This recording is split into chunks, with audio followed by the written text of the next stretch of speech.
Paradise Lost by John Milton is one of the most ambitious and unsettling epics in English literature. With its grand cosmic scale, morally complex characters, and radical ideas about free will, rebellion, and human nature, the poem continues to fascinate and disturb readers. Today we'll explore 20 of the weirdest, most intriguing facts about Milton's masterpiece, from its unusual narrative choices to its strange literary and theological experiments. Let's go. Fact 20. Satan as sympathetic hero. One of the weirdest facts of Paradise Lost is Milton's depiction of Satan. Though traditionally the villain, he is presented with intelligence, eloquence, and charisma, often evoking sympathy despite his rebellion against God. Readers are drawn into his internal struggles, ambitions, and frustrations, creating a strange tension between admiration and moral judgment. The weirdness lies in this deliberate ambiguity. Milton crafts a character who is morally reprehensible, yet psychologically compelling. Satan's speeches, filled with rhetorical brilliance and philosophical reflection, invite readers to empathize with a figure who embodies pride, rebellion, and tragic flaw. This duality challenges traditional notions of heroism and villainy, making Paradise Lost a psychologically complex and morally unsettling text. It is rare for a literary work, especially a 17th-century epic, to create such a morally ambivalent protagonist who dominates the imagination and invites both admiration and condemnation. Fact 19. Blank verse. Experimentation. Milton chose to write Paradise Lost entirely in blank verse, abandoning rhyme for unrhymed iambic pentameter. This unusual choice was controversial at the time, as rhyme was considered the proper form for epic poetry. Milton argued that blank verse allowed greater flexibility, dignity, and freedom of expression, but it also created challenges for rhythm, comprehension, and memorability. The weirdness lies in how this formal experiment shapes the reading experience. The poem's long, flowing sentences mirror the vast cosmic scope of the story, but also make it psychologically demanding. Readers navigate complex syntax, embedded clauses, and extended metaphors, producing a disorienting yet mesmerizing rhythm. Milton's formal innovation contributes to the poem's otherworldly quality, emphasizing the grandeur and complexity of the themes, while simultaneously forcing readers to grapple with unusual linguistic structures rarely seen in epic poetry before his time. Fact 18. Radical political ideas. Milton's personal political beliefs subtly permeate Paradise Lost. A supporter of the English Commonwealth and critic of monarchy, Milton infuses his narrative with ideas about liberty, authority, and rebellion. Satan's insurrection against God can be read as a complex reflection on tyranny, freedom, and personal ambition, making the poem strangely political as well as theological. The weird aspect is the interplay between religious epic and political allegory.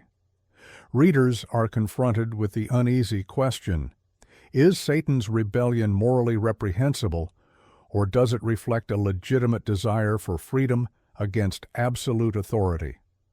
Milton's embedding of radical political thought within a biblical framework creates intellectual tension, giving the poem multiple layers of meaning.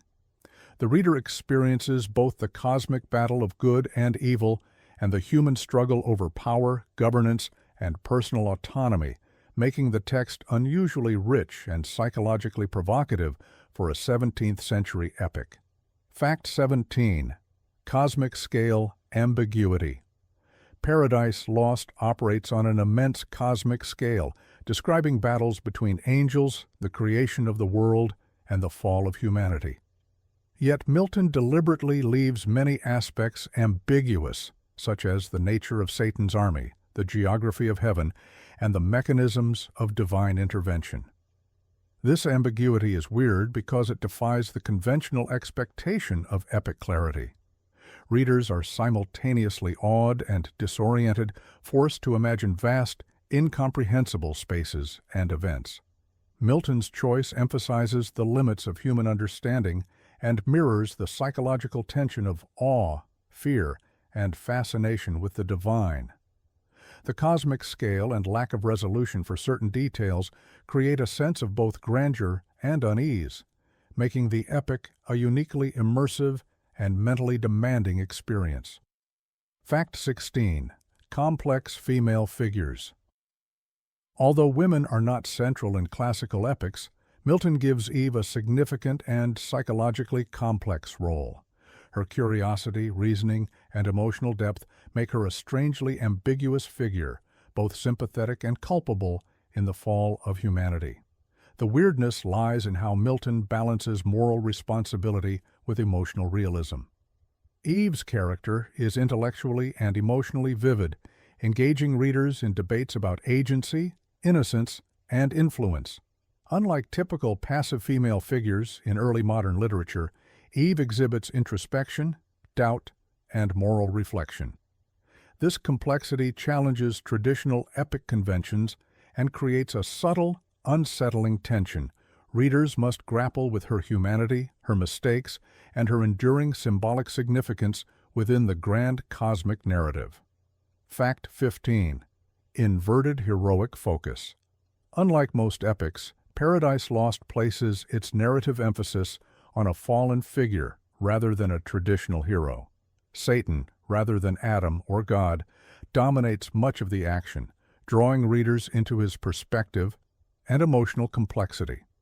This inversion creates a strange tension as the antagonist occupies the central narrative space, challenging traditional epic hierarchy. The weirdness lies in how Milton manipulates sympathy and narrative engagement. By exploring Satan's pride, ambition, and inner turmoil, readers experience a morally ambiguous journey. The focus on a rebellious figure blurs the line between villain and tragic hero. Milton's deliberate choice destabilizes expectations, encouraging readers to reflect on morality, ambition, and charisma in a profoundly unsettling way, making the poem a uniquely complex exploration of character and perspective. Fact 14. Ambiguous moral lessons. Paradise Lost presents moral lessons that are intentionally complex and ambiguous.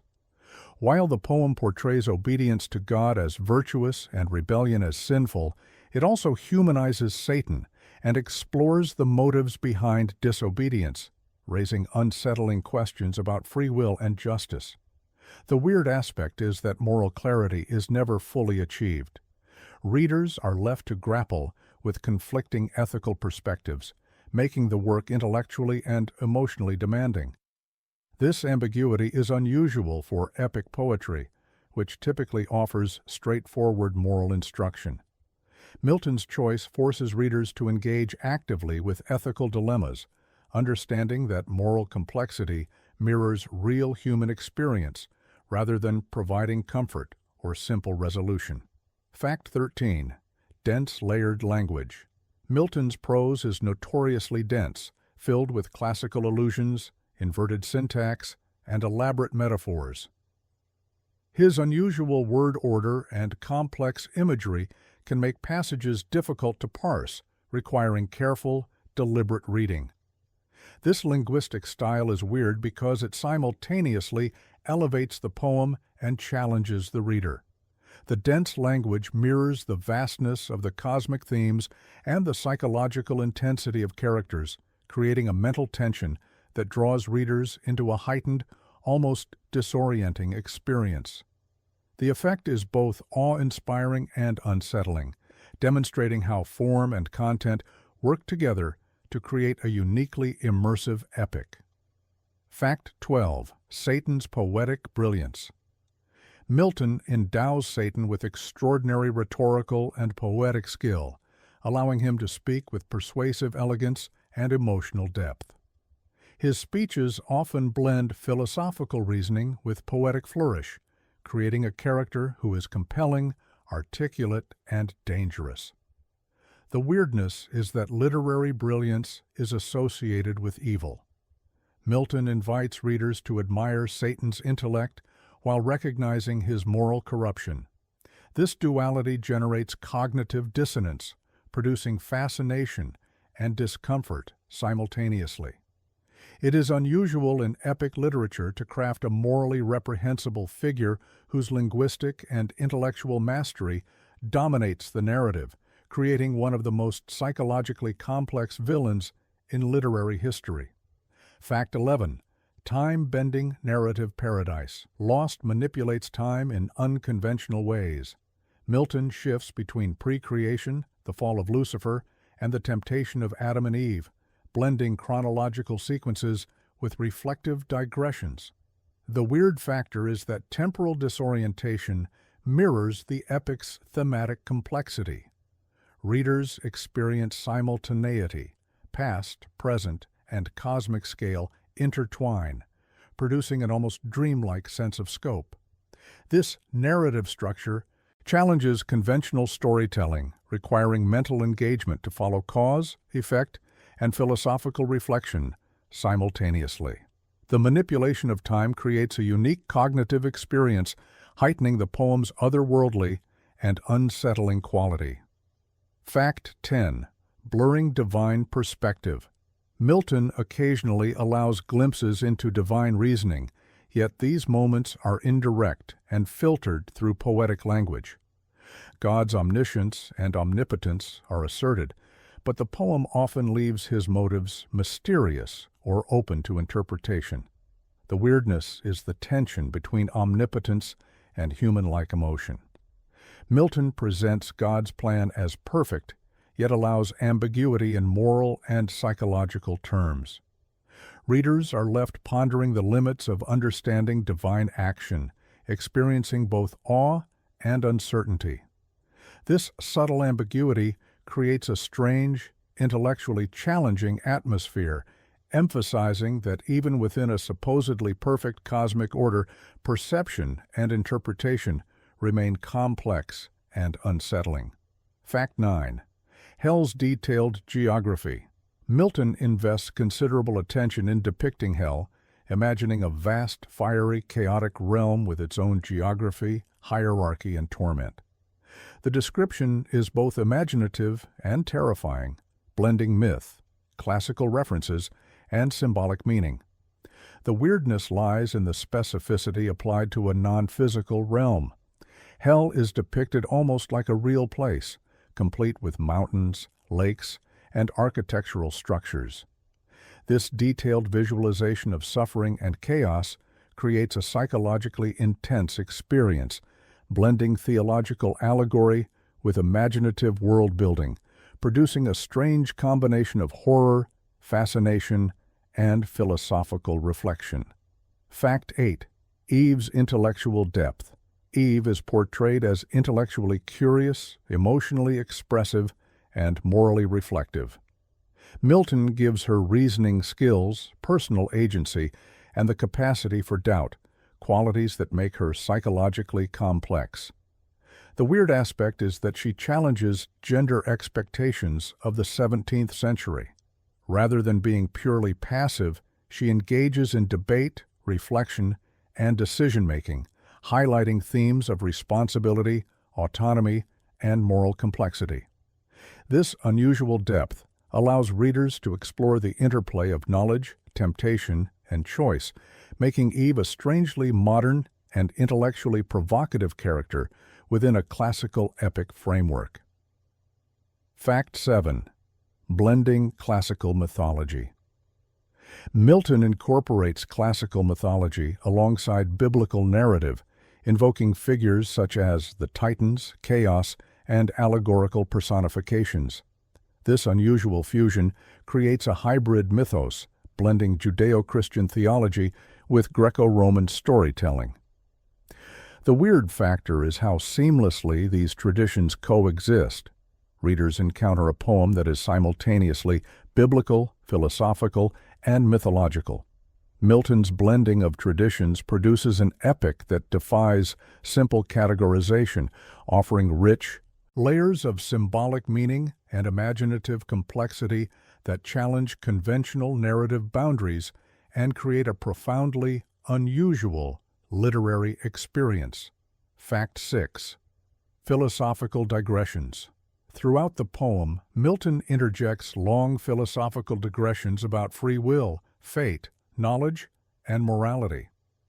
These passages sometimes interrupt narrative flow, yet they are central to the poem's thematic depth. The weirdness is that narrative and philosophical reflection are inseparable. Readers are forced to engage with abstract reasoning while following the story, creating a mentally immersive experience. This combination of narrative, argument, and allegory produces a strange, intellectually challenging reading rhythm that heightens the epic's psychological and imaginative impact. Fact 5. Satan's psychological realism. Milton presents Satan with human-like psychology, ambition, envy, pride, and doubt. Though supernatural, he is motivated by recognizable human emotions, making him relatable yet terrifying. The weird factor is that evil is rendered psychologically credible. Milton transforms a cosmic villain into a character whose internal conflict mirrors human experience. This blend of theology, narrative, and psychological insight produces a morally unsettling tension, compelling readers to consider the nature of rebellion, desire, and conscience. Fact 4. Cosmic allegorical layers. The poem operates on multiple allegorical layers simultaneously: spiritual, moral, political, and philosophical. Actions of angels and humans symbolize broader themes of authority, free will, and temptation. The unusual aspect is the density of meaning. Readers navigate literal events, theological symbolism, and philosophical reflection simultaneously. This layering creates a strange reading experience where narrative, allegory, and existential inquiry intermingle, producing a complex psychological and intellectual landscape. Fact 3. Innovation. In epic form, Milton redefines the epic genre, blending classical structure, biblical narrative, and theological argument. He experiments with narrative voice, time, and character focus in ways that were revolutionary for 17th century literature. The weird factor is that the poem is epic yet deeply introspective. Milton prioritizes thought, argument, and moral tension alongside action. This unusual combination produces a reading experience that is intellectually demanding, psychologically complex, and aesthetically striking, influencing centuries of literature. Fact 2. Free will obsession. The poem obsessively explores free will.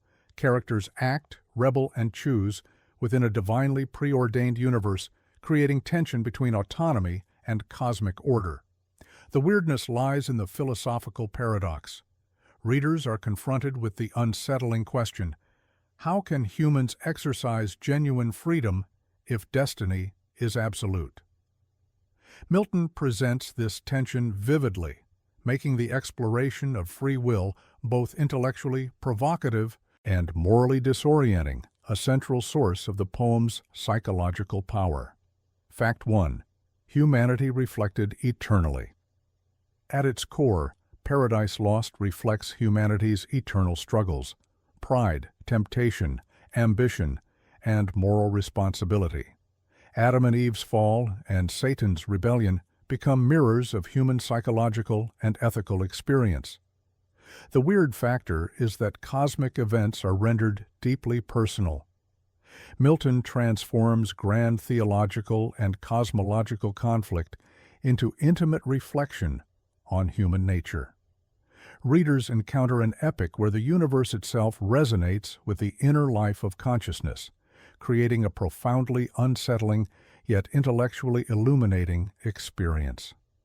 Closing remarks. Paradise Lost remains one of literature's most ambitious and intellectually demanding epics. It offers no easy answers and provides no comfort.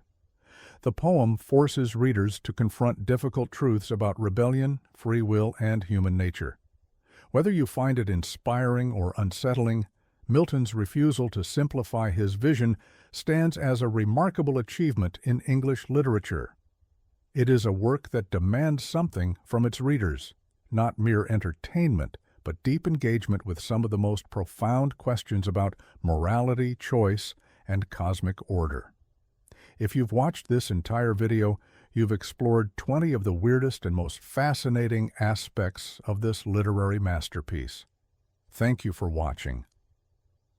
If you enjoyed this deep dive into one of literature's most psychologically and philosophically complex epics, don't forget to like, subscribe, and hit the notification bell for more content exploring the strange intersections between literature, philosophy, and the human condition.